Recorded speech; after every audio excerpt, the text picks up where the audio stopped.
Assalamualaikum warahmatullahi wabarakatuh. Hi everyone, my name is Dea Arlia and I'm an undergraduate information system student at Andalas University. Today we'll explore the history of networking, especially the evolution of social media. We'll cover 4 game changers, the creation of World Wide Web, the rise of Facebook, Instagram's launch, and TikTok's global takeover. These platforms didn't just change the internet, they reshaped how we live, work, and connect. So let's dive in.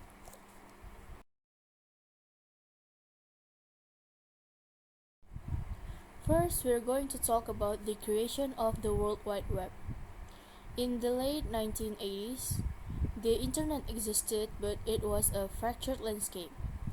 Universities, governments, and research labs had their own isolated systems, each with incompatible formats. At CERN, the Europe's premier physics laboratory, scientists struggled with a very human problem. Knowledge was trapped in silos. Research papers, data sets, and technical documents were scattered across different computers, requiring tedious manual transfers just to share a single file. Tim Berners-Lee, a soft-spoken British computer scientist working at CERN, observed this inefficiency daily. Unlike his peers focused on particle physics, he saw a deeper challenge. How could humanity collaborate at scale if information couldn't flow freely?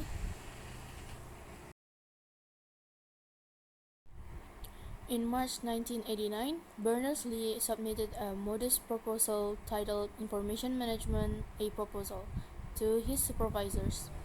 Its core idea was radical yet elegant, a hypertext system that would allow documents to link to one another across networks.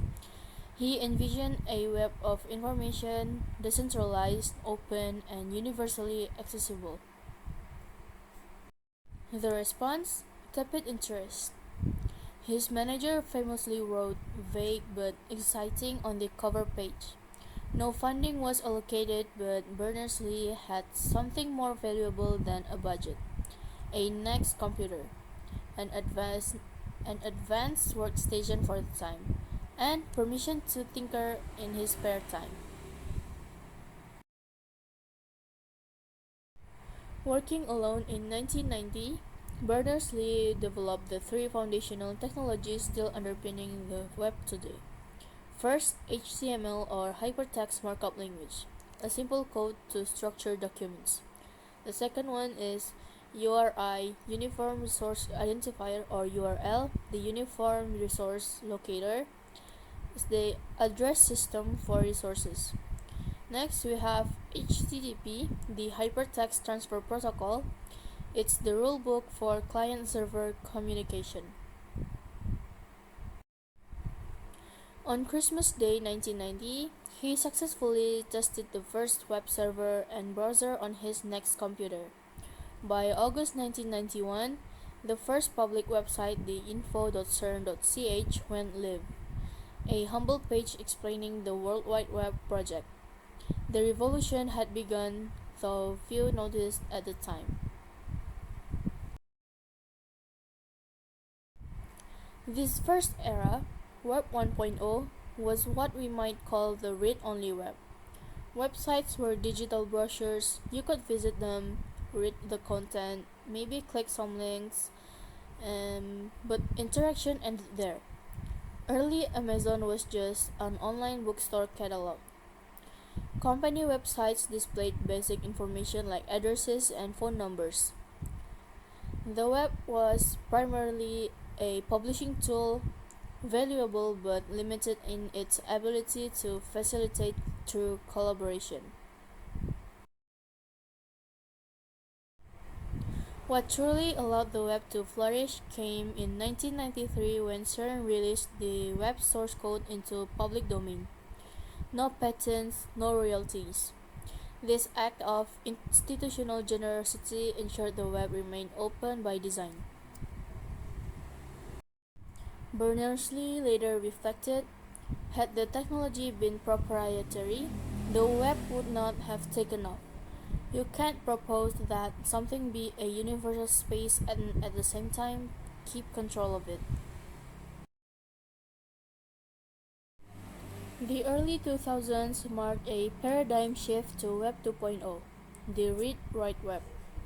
Suddenly, users weren't just consumers but also creators.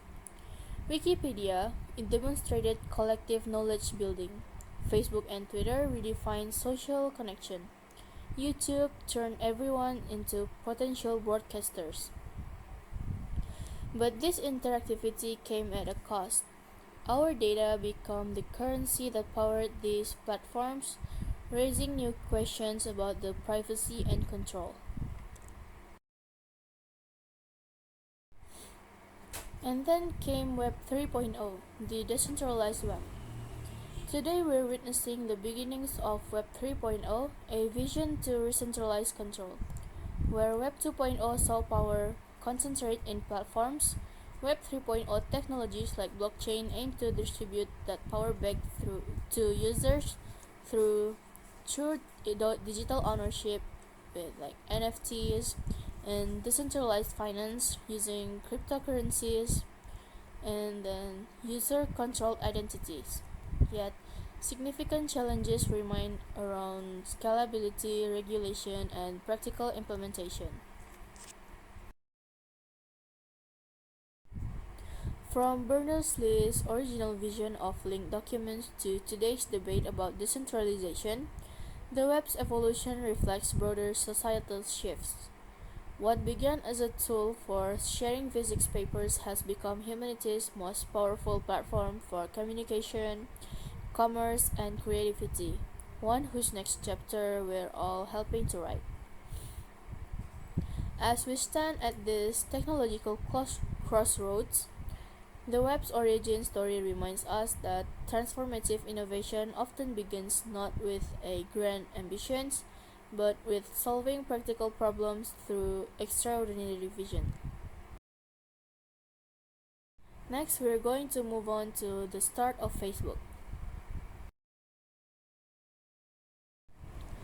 Long before it became Meta, before it reached billions of users, Facebook began with a college prank.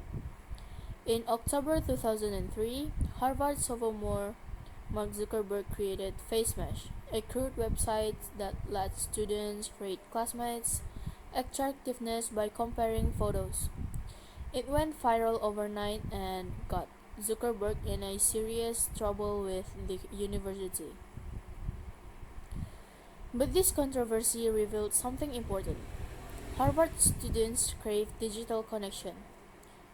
So in February 2004, Zuckerberg launched the Facebook from his Kirkland house dorm room.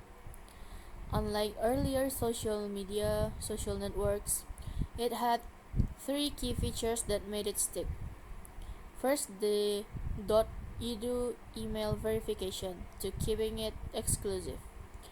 And second is clean, minimalist profiles with real names. And then the revolutionary newsfeed that added later in 2006.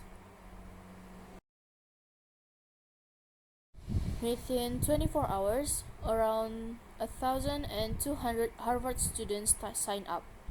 Within a month, half the campus was on it. By March 2004, it expanded to Stanford, Columbia, and Yale, moving school by school like digital wildfire. This exclusivity wasn't just elitism, it was a brilliant strategy. As, as Zuckerberg later said, we made it cool by making it hard to get. From dorm project to tech giant in 2004 to 2005, that summer Zuckerberg dropped out and moved to Palo Alto.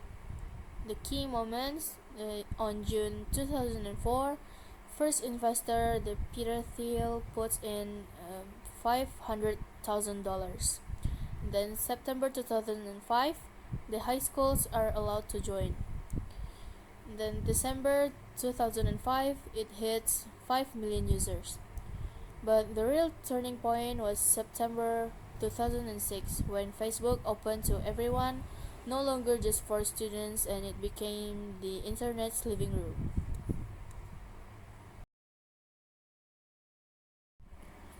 Even early on, controversies lurked. The Winklevoss twins' lawsuit settled for $65 million, and in 2007, Beacon advertising scandal showed privacy risks. 2008, first major redesign sparked user revolts. These were not just growing pains, they were warnings about Facebook's central tension at connecting the world while monetizing attention. Facebook didn't invent the social networking, it perfected it. By starting small, just Harvard, then expanding methodically, it avoided the chaos that doomed MySpace, but its dorm room roots also explain its persistent blind spots, a hacker mentality that often treated privacy as an afterthought. As we scroll through vids today, we're still living with the consequences of choices made by a 19-year-old in 2004. Then we're moving on to the creation of Instagram. In 2009, Stanford grad Kevin Systrom was working at a travel recommendation startup. Frustrated by how clunky photo sharing was at the time, he spent nights prototyping an app called Bourbon, a mashup of check-ins and photos. The key insight: mobile cameras were getting good, but social sharing was still painfully complicated. At a party, Systrom showed Bourbon to venture capitalists. The response: the photo part is interesting, the rest is noise. That feedback would change everything. Systrom teamed up with Mike Krieger, and together they stripped Bourbon down to its essence. Square photos inspired by Polaroid, one-tap filters to compensate for bad phone cameras, and social sharing distilled to just three actions: like, comment, and follow. They renamed it as Instagram, a portmanteau of Instant Camera and Telegram, and launched on October 6, 2010, to immediate chaos.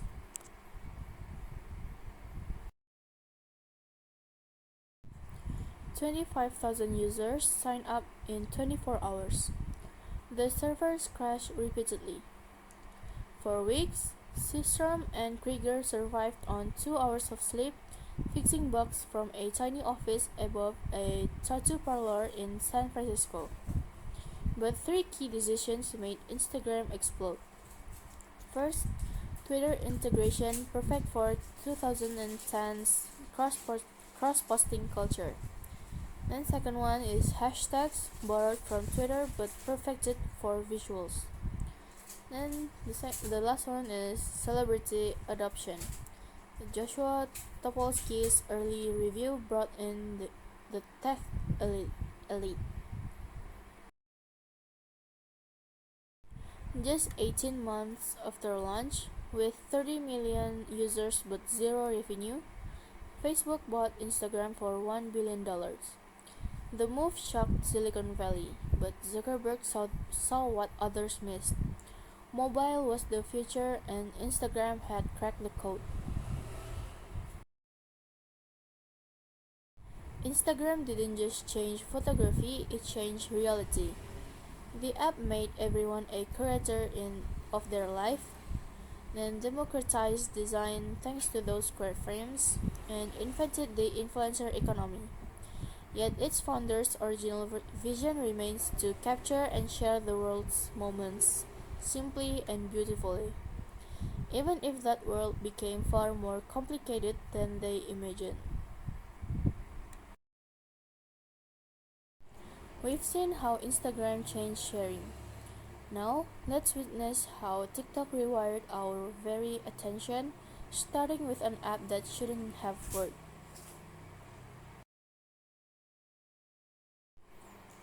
Picture this. It's 2016, Vine is dead, Instagram is all brunch photos, Snapchat has those weird dog filters, and the world thinks it knows what social media is. Then, quietly, in a Beijing office, an app called Douyin was born. Nobody paid attention at first. Why would they? Another video app? Please. But here's what made Douyin different. It wasn't about who you followed. It was about what you couldn't look away from. An algorithm so addictive it felt like it could read your mind. Within a year, 100 million Chinese users were glued to their screens, scrolling endlessly. ByteDance, the company behind it, realized this could work anywhere.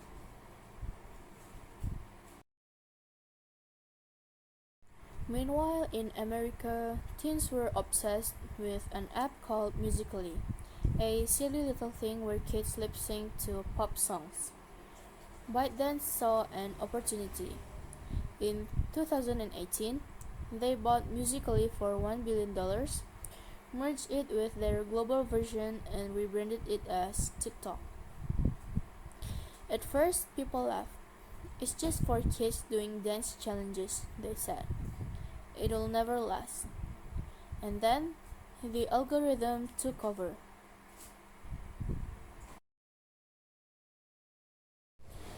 TikTok didn't care about your followers. It didn't care if you were famous, it only cared about one thing. What made you pause, what made you watch again, and what made you forget to blink. The For You page wasn't a feed, it was a slot machine. Every swipe was a new dopamine hit, a cooking hack, a prank, a dance you couldn't unsee. Before you knew it, an hour had vanished.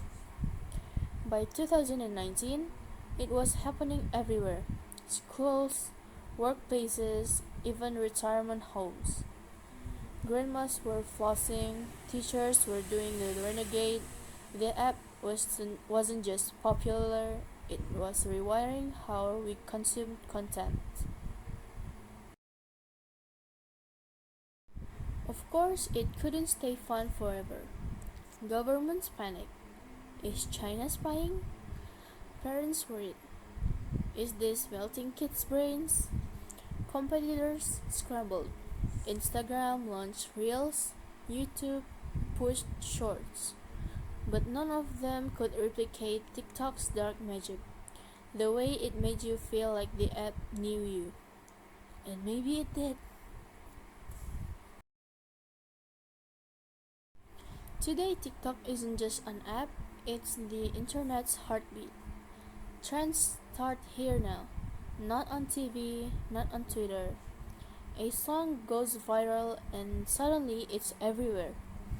A dance challenge birthed in a teenager's bedroom becomes a global phenomenon overnight. It changed fame, it changed music, it changed advertising, it even changed how we talk, such as the phrase that everyone use, "Did you see that TikTok?" And the scariest part, we're still just at the beginning.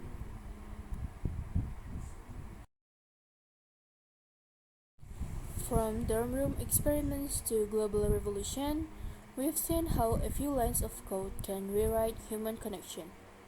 The web began as a tool for scientists, Facebook turned it into yearbook, Instagram made it an art gallery, and TikTok transformed it into an endless party.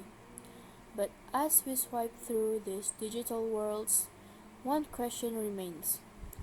Are we shaping these platforms, or are they shaping us? The next chapter isn't just about technology, it's about what we choose to do with it. And that's how a few simple ideas like hyperlinks, status updates, square photos, and endless scroll rewired the way we live.